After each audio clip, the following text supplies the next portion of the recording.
Hello mga mare, welcome to my mini vlog.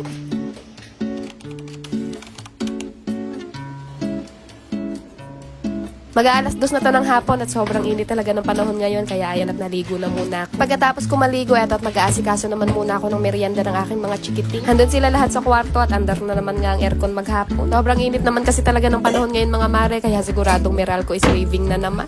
Sa eto nga mga mare at magluluto lang pala ako ngayon ng pancake para sa merienda namin. Igali ko na talaga na hugasan muna yung mga gagamitin ko bago ko sila gamit. Kahit malinis naman mga mare, feeling ko kasi meron na siyang mga ali-alikap. And at tinouble check ko lang din muna yung instruction ng pancake para siguradong tama yung mailalagay ko mga sangkap. Subalik kakailanganin ko lang dyan ng isang pirasong itlog at ewan ko ba bakit 2 piraso yung kinuha ko. Ang hirap talaga kapag makakalimutin. Kakailanganin ko lang din pala dyan ng 3/4 cup na tubig at 2 kutsarang mantika. Dahil wala nga akong pantakal dyan kaya tansya-tansya na lang yan. Inunti-unti ko lang muna yung pagbuhos ng tubig at nung sa tingin ko nga na medyo kulang pa saka ko na lang ulit dinagdagan. Ganitong consistency lang yung gusto ko kaya ayan at isinet aside ko na muna. Tinugasan ko din muna kasi itong mga ginamit ko bago ako magluto para mas makakilos ako ng maluwag. Eto mga bago kong kawali yung gagamitin ko ngayon sa pagluto at eto nga yung dahilan kung bakit parang sipag na sipag ako magluluto ngayon.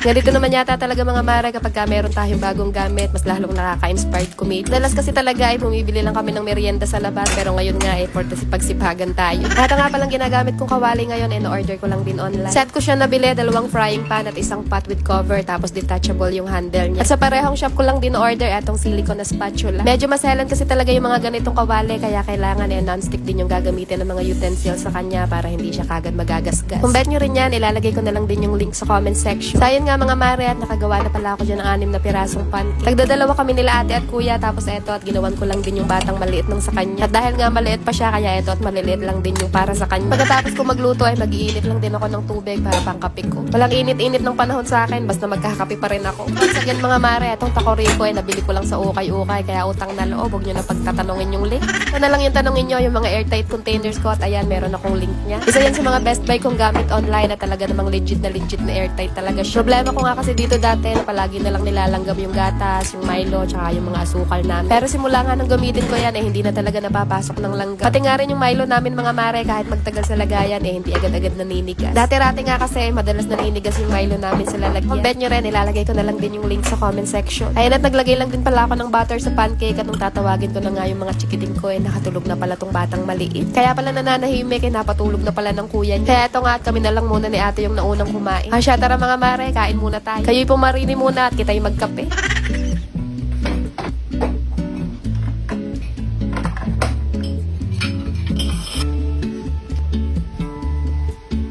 Kaya pagkatapos namin kumain niligpit ko lang din tong mesa at si ate naman yung naghugas ng mga pinagkainan namin. Kaya sa mga palagi nagtatanong kung tumutulong daw ba si ate at kuya sa gawaing bahay yes na yes, hindi po pwedeng hindi. Di sila mga anak mayaman kaya hindi po pwedeng hindi sila matuto ng mga gawaing bahay. Mas maigi na may alam sila sa mga gawaing bahay kaysa sa wala. Tayan maya-maya din nga lang nagising na din tong batang maliit. Nung inabutan ko nga siya ng pancake ngiti-ngiti kagad. Paborito niya rin kasi talaga yan mga mare kaya tingnan nyo talagang kaliwat kanan merong hawak-hawak. Kasya paano mga mare, ayun lang muna ulit for today.